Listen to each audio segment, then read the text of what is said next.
But the gospel will even divide families. So what happens is the body of Christ will be unified, but Satan will come with this anti-Christ system that will be false unity. This is one of the most important parts of this sermon, and this is what I want you to understand. How many of you heard that song, We Are the World? That is the most demonic song ever created. And if I was the devil, the prince of the power of the air, the one that controls the airwaves, if I was over the music industry, I would get together all of my puppets called pop stars, and I would have them write lyrics to create false unity. We are the world.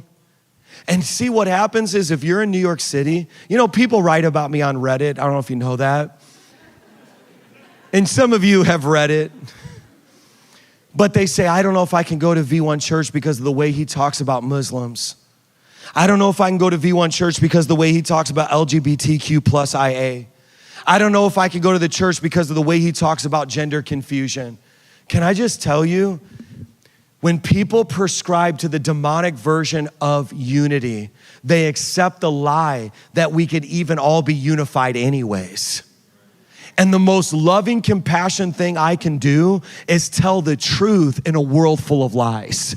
The most compassionate thing I can do is tell you the truth about God's design. It's the most compassionate thing I can do. Because when you're singing We Are the World, it's never gonna work anyways, but he wants you to embrace a demonic version of unity so that you don't actually preach the gospel. Because what happens when you preach the gospel is some people are gonna hear and walk away, but don't judge the power of the seed, because when the seed of the gospel goes in, it says sometimes it goes amongst thorns, and it doesn't get implanted. Sometimes somebody comes and robs that seed away, but then other times that seed goes down, and when the seed of the gospel goes down into a Muslim heart, they become a Christian. When the seed of the gospel goes down into a gay heart, they become straight. I don't care who I offend, I'll offend you all the way into the truth. And people will say, I was born this way, and I'm screaming back, be born again. It's the gospel. It's the gospel. I once was lost, now I'm found. I once was blind, now I see. He saved a wretch like me. You can't save somebody who doesn't know they're lost. You can't save somebody who doesn't know they're deceived because they've never heard the truth. We are the world. Yeah, you and all your friends are going to hell. The whole world's going together.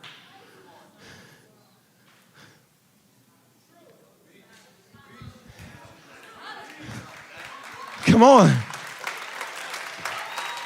The Antichrist system is a system of false unity.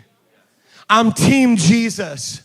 I don't like everything Jesus said, but I submit to all of it.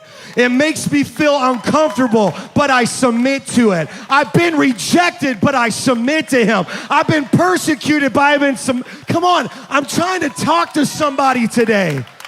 You don't have a problem with Mike Signorelli. Homie, you got a problem with Jesus. I'm only an echo. Don't shoot the messenger. He's the one that gave me the message. You got a problem with God. Y'all ain't gonna help me preach this message. Y'all ain't gonna help me preach this. When I first got here 10 years ago, I'm like, we don't need another church in New York. And 10 years later, in the Vietnam of church planning,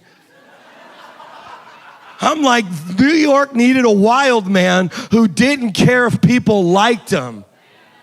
Because you'll literally cause somebody to go to hell because you've never conquered people pleasing. And the system behind that is the Antichrist. So you don't even understand.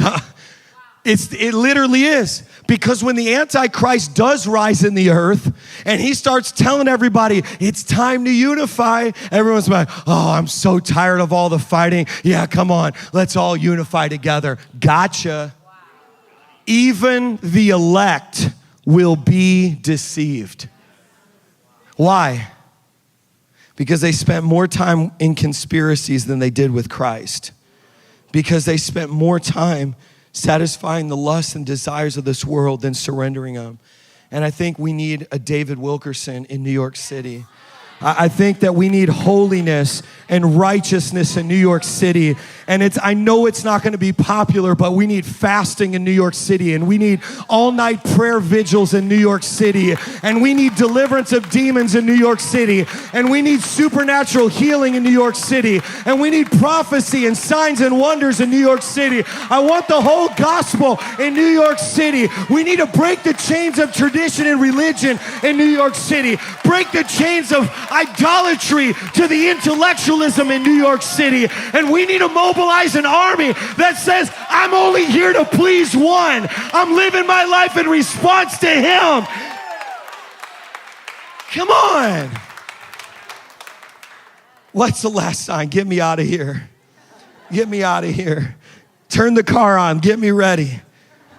Too dangerous to take the subway tonight. Demons on assignment to come and get me. I'm done. Matthew chapter 24, verse 14. So you go back to the words of Jesus because we're debating the end times. But Jesus gave the most definitive part of the answer. And this gospel of the kingdom will be preached throughout the whole world as a testimony to all nations. And then, man, what a wise teacher. They were so obsessed about 1643, 22, this, okay, yeah, okay, Kamala, then yeah, yes, this P. Diddy over here, yes. And then P. Diddy did this, and then Diddy, and then Drake, was Drake in there? And then this, and then definitely Beyonce, unfollow Beyonce. Then I come over here, and then 43 to the equation of this. Some of you get into your thought life, and the Lord's like, that person next to you on the train's going to hell. Wake up.